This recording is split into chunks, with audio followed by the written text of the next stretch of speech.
Welcome. Today I'm going to talk about estrogen, understanding estrogen just not just as a hormone, but also as an ecosystem. So understanding your body and the symptoms requires you to understand a bit more about how things work together. So I'm going to talk about this because this is a big topic for midlife as we go through and transition through midlife and menopause, perimenopause. And we have a lot of details about what our estrogen levels are or aren't. And a lot of women are suffering because of that. But just simply equating things to low estrogen and possibly just putting more estrogen in isn't getting to the root of what's going on. So it's really important. If that's something you choose to do, great, but it's really important that we understand the ecosystem that is contributing to this imbalance that we're seeing with so many midlife women in Western culture. Very common, not inevitable. So I'm here to help you understand that. So welcome. My lens for this is Eastern medicine because that is my background. So traditional Chinese medicine is my training. I've been practicing for the last 25 years in the clinic, working with thousands of people. And I know bodies, I know people, and I can tell you no one out there is like you. Why you feel like you feel and why your life is the way it is unique to you. And so as much information as we have that can get very micro, it's only when we expand out and look at the ecosystem of you, lifestyle, diet, genetics, environment, all of it comes into play. And this isn't to be overwhelming at all, because beautifully, when we can zoom out and recognize these little shifts that we have made or can make, and how they can cascade down and have a profound impact on vitality, on health, on hormone levels, it puts the power back in your hands. And then you understand what's going on and what to do. And to me, that is health. So welcome, my name is Angela Warburton, and I am a midlife woman. I've been working in natural healthcare for years, but I am a midlife woman, and I know what it's like to transition this phase. And my mission is to help as many women as I can to take back that power, to understand their bodies, no matter what other things you're doing, but to be able to apply these things to your daily life and feel better. So welcome. So the core of Eastern medicine, it emphasizes treating the whole person, the ecosystem. And so we're looking for true deep healing rather than band-aiding or just treating individual symptoms. So a lot of times people come in and they talk, I have this, I have this, I have this, I'm falling apart. And when I walk through things or talk through things with them, when we can get to the root of what's actually going on, they're all part of the same imbalance. And when we treat that imbalance, all these seemingly random and different symptoms get better. So this is really about vitality, and true health is about vitality, finding that, being able to rebalance and find that balance and recover when life throws you off course. Because it's going to, because that's what life does. It's not about this like, I've achieved balance and I'll be here forever. It's really about recognizing when we get off balance, what's going on and what to do. So hormones and balance, really, it's about understanding the cascade or the root causes of imbalance. And like, for instance, low estrogen, it's part of a larger cascade of interconnected factors. So both the micro, so we want to use lab results, we want to take supplements sometimes or things that can be helpful, but the macro, which is your lifestyle, your habits, your perspectives, your mental game, the inner bully, the one who's giving you a hard time, or the one who says, hey, resting is a valuable thing to do, whatever that is. And that's where, when we look at that, that's a better assessment of overall hormonal health. So, and I just really want to say, menopause is not about decreasing hormones. That's not what it is. It is a natural part of changing. We should have a decrease in all hormones when we're going through menopause, when we've gone through menopause. Just like when we're kids, we don't have all these cycles and hormonal fluctuations because we're a kid. And then we go through puberty. Hello, puberty. Remember that? That was fun. So puberty, and maybe you're going through it in your home right now with other people, but puberty is where we change, our body changes, so we have these fluctuations. So we're meant to go through this stage. Our body's programmed to heal. Menopause is really a reprioritizing of energy for longevity. we stop losing blood, we start using it, and we start using our resources ideally to live a longer time. And so that drop in hormones is natural. We will see a bit of fluctuation, a little bit of changing when we go from the changing states of hormones. But when we're getting debilitating symptoms, that's a sign that the body is like not just whispering, but it's like really trying to get your attention that something's off balance.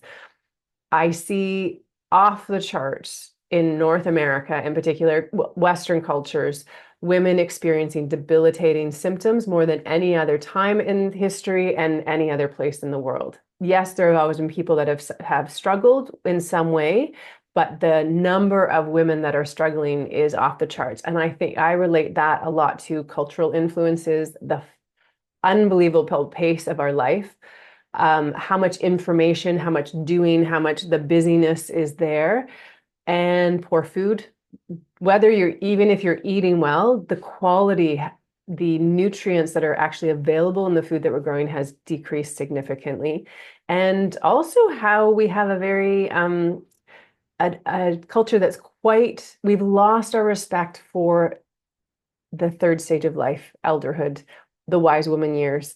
This is where we are really, it's a culmination of our wisdom, our experience, our inner knowing ourselves better than ever. Like, hey, I not care so much what everyone thinks about me because, hey, I like myself and this is who I am and this is what's important to me.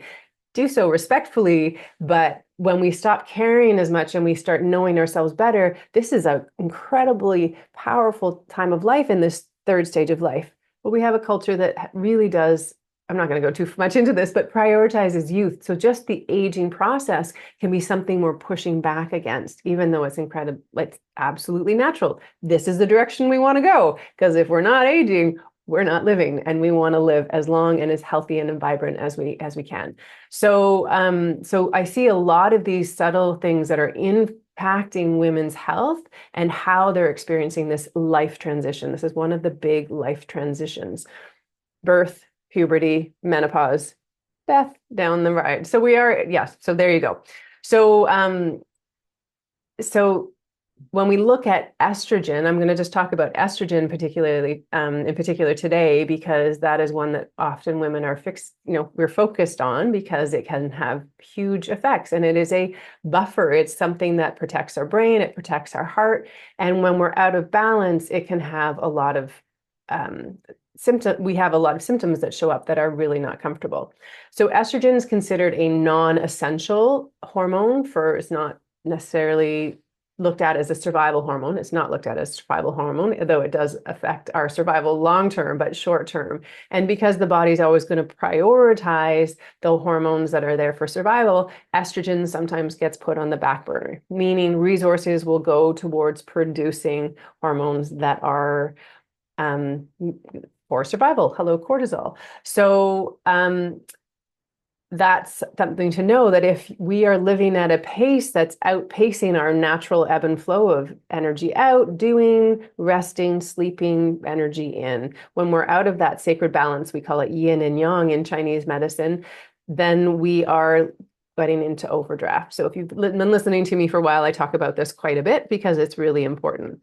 Other things that affect, if we look at this ecosystem, lifestyle, so stress levels, sleep, activity levels. Believe it or not, a lot of women will put on weight and start to exercise more. This happened to me recently, where was living at a pace, doing a pretty good, job exercising, and I upped my exercise, started to do some pretty high intensity stuff. At the same time, my stress level increased. I put on 15 pounds within about 2 weeks. Wasn't fun, but I knew what happened. And it was a bit shocking, but my body was like, you can't. My body went into survival mode. So I completely stopped that type of exercise, and I worked on decreasing my stress levels, and I did all kinds of things that I know what to do. And the weight came off, and slowly my energy levels came back up. So we have to look at what are the activities, what's going on. We have to look at the hormone building pathways. This is a lot to do with gut health. Gut health and stress have a direct link. Gut health and nutrition. Also, what are the foods that we're eating? Are we giving our body the building blocks? to actually build the hormones. What's our liver function like? What's our toxic level, toxicity level like? So this comes from our air, from our food, from our beauty products, or from our just even things like moisturizing. What are you putting on your skin? What are you washing your skin with? All these things, what cleaning products you're using, have an impact on the ecosystem, which is producing healthy levels of estrogen or not. And so we really want to look at, when you're looking at estrogen or healthy hormones, just looking at all these different parameters to help bring that balance back, to bring that vitality back. And this, if you're interested in this way of looking at the body, I'm doing a free talk called Understanding Your Midlife Body. It runs on January 15th at 3 p.m. Eastern. The link will be below. And you can sign up and it's free. And it's just here to help you understand this transition. So, but for today, I'm talking about estrogen. So just to give you a few simple things that you can do to help build estrogen naturally and support the ecosystem of you, that is you, in producing healthy hormones. So one, you want to make sure that you are honoring that rest and activity balance. This is not just sleep. This is about true downtime, moments of non-doing. This can be having tea and looking at nature. That's one of my favorite ones. I had a client come in just the other day, and she wears an Aura ring. So it's one that's monitoring everything that's going on. And she said her Aura ring, she had been taking conscious downtime and just reading a paper book. And her Aura ring clocked it as meditation time. Her body calmed down. She was single focused. Everything was feeling very relaxed at that time. Reading a book for an extended period of time that's calming to your system can be helpful to reset your nervous system and to bring that rest back in. So choose activities that are restful. Knitting can be one, listening to music, restorative yoga, doing those. And you're going to get stuff done. I promise you. If you stop, it doesn't mean that life is going to fall apart. So resting, really important. Gut health, really important. I have a whole series on gut because it is so essential to the foundation of everything, from brain fog to mental health to and mood to our immune system to healthy hormones. And so your gut is making sure that it is in good form is really important. So not eating stress, sitting down eating, making sure you're eating warm cooked foods in the winter, or if you're having any digestive problems, making sure your foods are easy to digest, diversity of food, probiotics, all really helpful things. When we're talking about estrogen, you want to put in healthy or organic foods as much as you can, so no pesticides. If you can't buy foods without pesticides, make sure you're washing them with some sort of solution that's going to help get rid of some of those topical pesticides. So they have fruit and vegetable washes. That's really important. But then there are certain foods that act like building blocks. Flax seeds, sesame seeds, a lot of the soy-based, whole-based soy products, edamame or tempeh are great fermented whole grain, whole soy products. Nothing in that is isolate, a soy isolate. Those are not what we want. Healthy fats are also really helpful for building the estrogen from the gut, putting in those building blocks. So healthy avocado oils, olive oils, nuts and seeds, those are really wonderful allies. The other thing you really want to make sure when you're building this estrogen from this ecosystem idea is liver health. So in Eastern medicine, liver health has a lot to do with their circulation, has a lot to do with stress levels. It also obviously has to do with the functional organ, the liver. So eating foods like bitter greens, dandelion, arugula, they're really helpful. Some foods like turmeric, garlic, onions, they can be really helpful as well.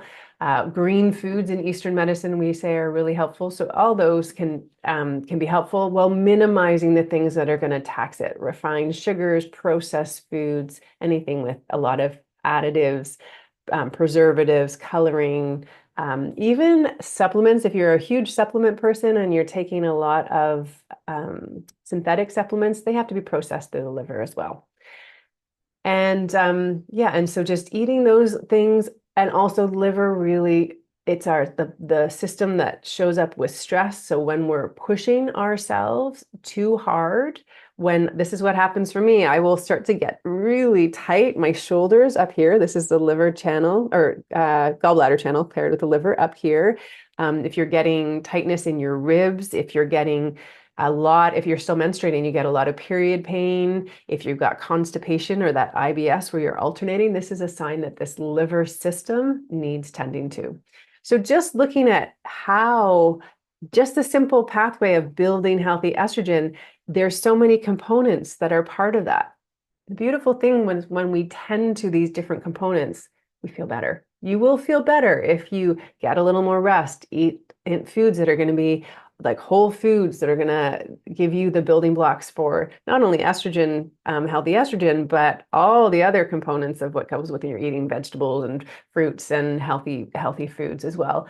And we manage our stress, get lots of sleep, all those things, you're going to feel better. I know sometimes I'm simplifying it and life can be complicated, but start with simple things. And when you start to listen to that, particularly in midlife and menopause, it's not about getting back to the way life was, but it's about stepping into a new phase. So if you're thinking, I used to do this, I want to get back to there, that's not what this is about.